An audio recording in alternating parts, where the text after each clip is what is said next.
जय रघुनंदन जय श्री राम। जय रघुनंदन जय श्री राम।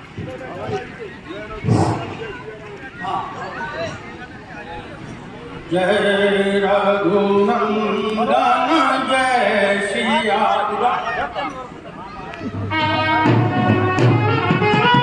जय सिया राम जय रघुनंदन जय सिया राम। जानकी वल्लभ सीताराम। जानकी वल्लभ सीताराम।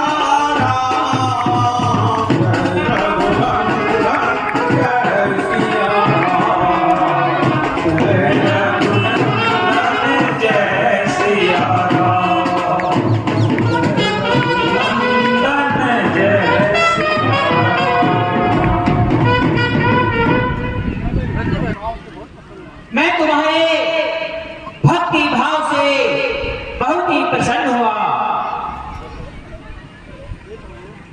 हे प्रभु,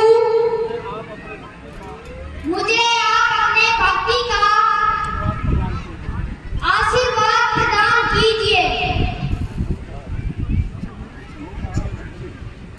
बहुत अच्छे भक्ति, मैं आपको अपनी अमर भक्ति प्रदान करता हूँ।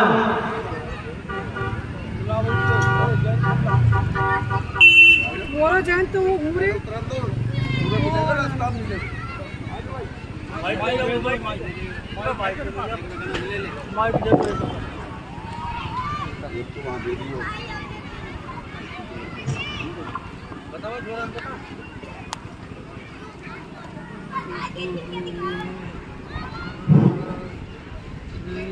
हे प्रिय, मैं काफी दिनों से देख रहा हूँ आप पूजा करने जाती हैं और विलंब से लौटती हैं। आप कहाँ पर जाती हैं? हे प्राणनाथ, मैं सीता, राम और लक्ष्मण के पूजन के लिए चित्रकूट जाती हूँ। वहीं पर मुझे विलंब हो जाता है। क्यों? वहाँ राम लक्ष्मण कौन है? ये नर और नारायण के अवतार हैं। मैं उनका ही दर्शन और पूजन करने जाती हूँ। अच्छा, अगर वो नारायण के अवतार हैं तो मुझे भी उनके दर्शन करने चाहिए। ठीक है, मैं देखता हूँ।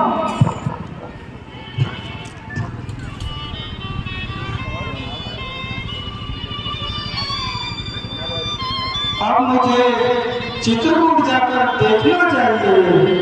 यदि वह नारायण ही है तो नर रूप में क्यों है? अगर वह नर रूप में है तो उन्होंने नारायण की जैसे क्यों वेश धारण किया हुआ है? मुझे स्वयं चलकर देखना चाहिए। हे प्रिय सीते, आप अवधपुरी में 16 श्रृंगार किया करती थी। कभी कभी माताएं भी स्वयं अपने हाथों से तुम्हें सजाती थी, लेकिन न जाने आज मेरा मन विचलित हो रहा है। आज मैं स्वयं इस पंचवटी से कुछ फूल चुन कर लाऊं, स्वयं अपने हाथों से तुम्हारा 16 श्रृंगार करूंगा। हे प्राणनाथ, मेरे ऐसे भाग्य का, मेरे तो आप ही सब कुछ है।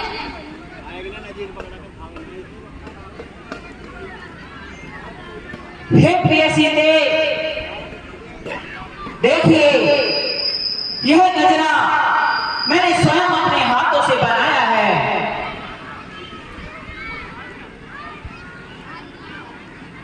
ये दे दो, माला दे दो। बजा तो रखता है, फूलों की माला। लेता सुनो बढ़िया रहता देसी आलू यदि ये नारायण के अवतार हैं, नहीं नहीं, ये अवश्य कोई मानव ही है, जो कि मानव की तरह आमोद प्रमोद में डूबे हुए हैं। क्या नारायण का अवतार भगवान ऐसा कर सकता है? नहीं, ये नारायण नहीं हो सकते। ये अवश्य ही कोई मानव रूप में बहुरूपिया हो सकता है। लेकिन ठीक है, मैं देखता हूँ यदि ये नारायण के अवतार हैं या मानव रूप में हैं, मुझे इनकी परीक्षा लेनी चाहिए। मैं जरूर इनकी परीक्षा लेनी चाहिए। चल मेरी माया, इंद्र का पुत्र जय कौवे का रूप बना करके आता है।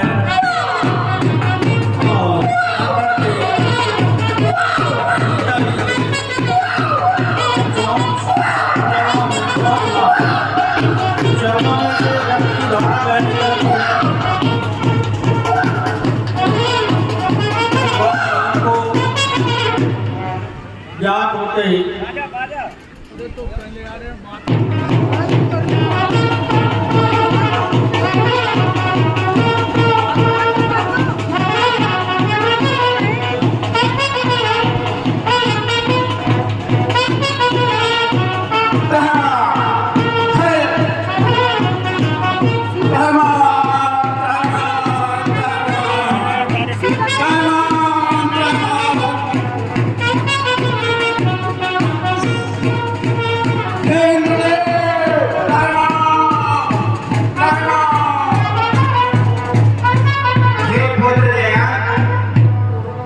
ये आपकी कैसी दुर्दशा हो रही है?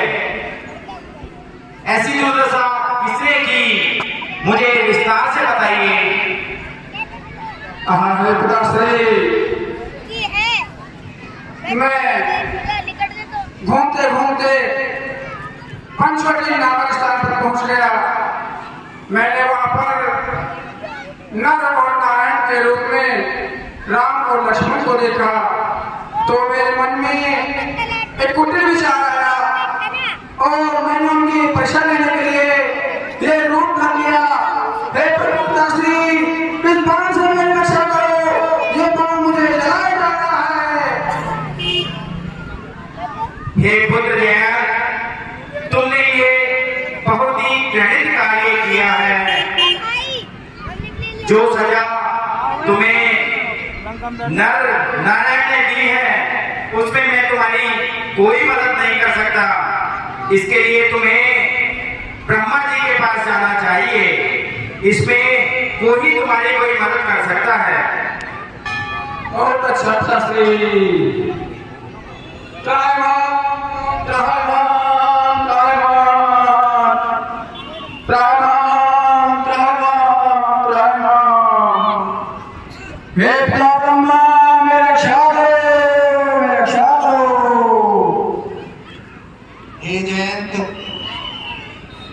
तुम क्यों परेशान हो? मैं देख रहा हूं तुम्हारे बगल भर का बाण लगा हुआ है। तुमने ऐसा क्या कृत्य कर दिया कि तुम्हें यह दंड मिल रहा है? मुझे विस्तार से बताइए। हे पिता ब्रह्मा, मैंने भगवान राम की परीक्षा लेने के लिए ये भेष धारण किया। उनके साथ में माता सीता भी थी। मैंने उनको आहत कर दिया, तो इस पर प्रभु ने क्रोधित होकर मुझ पर ये बाण का संहार कर दिया। मैं इसकी ज्वाला से जला जा रहा हूँ, मेरी रक्षा करो। अरे दुष्ट, तेने बहुत ही गलत कार्य किया है। इस त्रिभुवन में सिवा मैं तुम्हारी कोई रक्षा नहीं कर सकता। इसके लिए श्री भगवान शिव शंकर ही तुम्हारी रक्षा कर सकते हैं। जो आज्ञा प्रभु। त्रायमान त्रायमान त्रायमान।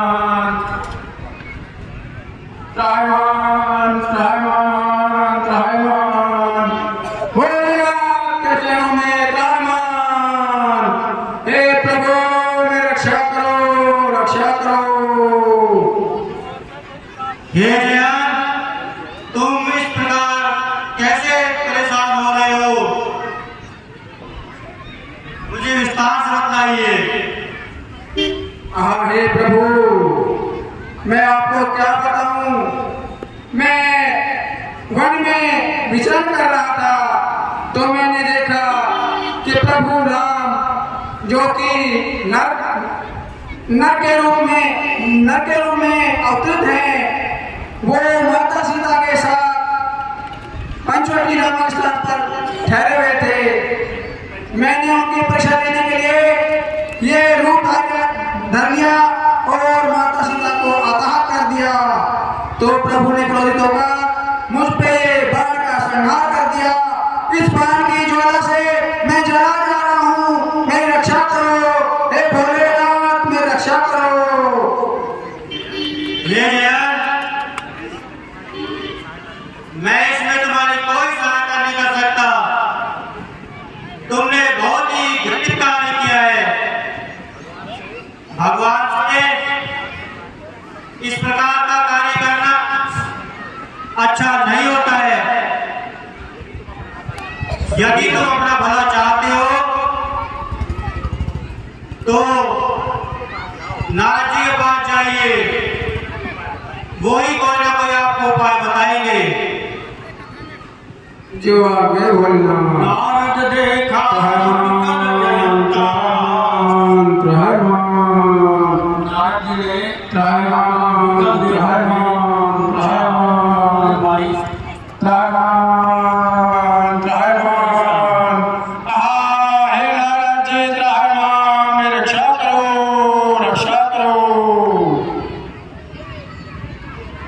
हे जयंत, हे जयंत, तुम इस प्रकार क्यों करा रहे हो? क्या कारण है? बहुत दुखी एवं विकल दिखाई दे रहे हो। हे नारद जी, मुझसे बहुत बड़ी गलती हो गई। मैंने प्रभु का चित्रकूट में प्रभु का दर्शन किया, लेकिन मेरे मन में एक कुटिल विचार आया और मैंने उनकी परीक्षा लेनी चाहिए, तो मैंने ये रूप धर लिया और मैंने माता सीता को आहत कर दिया। इस पर क्रोधित होकर प्रभु ने मुझ पर ये बाण छोड़ दिया और ये बाण मुझे जलाया जा रहा है। हे नारद जी, मेरी रक्षा करो, मेरी रक्षा करो। आहा, क्या सचमुच नारायण ने अवतार ले लिया है? यह सब मेरे ही कृत्यों का फल है जो श्री भगवान राम जी भोग रहे हैं। लेकिन तुमने बड़ी मूर्खता की है। तुमको तो इस तरह का कार्य नहीं करना था। हे नारद जी, जो हो गया सो हो गया, लेकिन इस बाण से छुटकारा पाने का कोई तो उपाय बताइए। हे जयंत, ये तुम्हारा उपकार स्वयं भगवान श्री राम ही कर सकते हैं। इस त्रिभुवन में उनके सिवाय तुम्हारा कोई उद्धार नहीं कर सकता। यदि तुम अपना भला चाहते हो तो तुम नारायण की शरणागति हो जाओ, उनकी शरण में जाओ, वही तुम्हारा उद्धार कर सकते हैं। बहुत अच्छा नारद जी। नारायण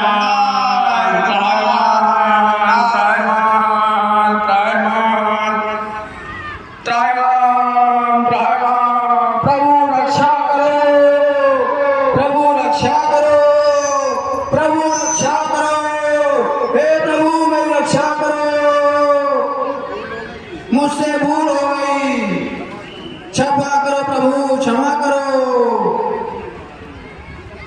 हे जयन, वैसे तो तुमने बहुत ही घोर अपराध किया है, लेकिन आप मेरी शरण में आ गए हो। शरण में आए हुए की रक्षा करना हमारा कर्तव्य है, लेकिन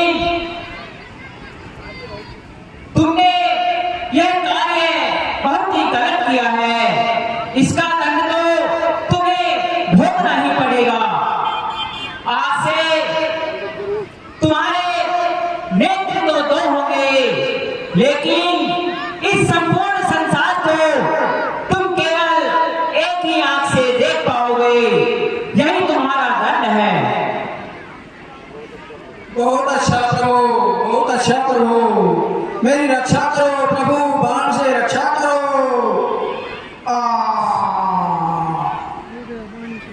श्री राम जय राम, श्री राम जय राम, श्री राम जय राम, श्री राम जय राम, श्री राम जय राम। जब भगवान विचार करने लगे तब तो यहाँ पर बहुत आवागमन बढ़ गया है। हे भ्राता लक्ष्मण, अब हमें, हे सीते, यह चित्रकूट नामक स्थान अयोध्या के बहुत ही समीप है। सब लोग इस स्थान से प्रतीत हो चुके हैं। आए दिन कोई ना कोई यहाँ पर आता रहता है, इसलिए हमें यह स्थान छोड़कर अब आगे चलना चाहिए। ठीक है प्रभु, जैसी आपकी आज्ञा।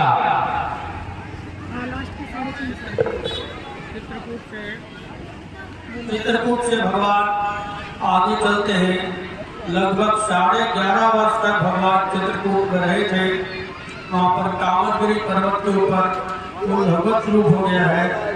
आगे जैसे ही आगे बढ़ते हैं उनको एक रास्ते में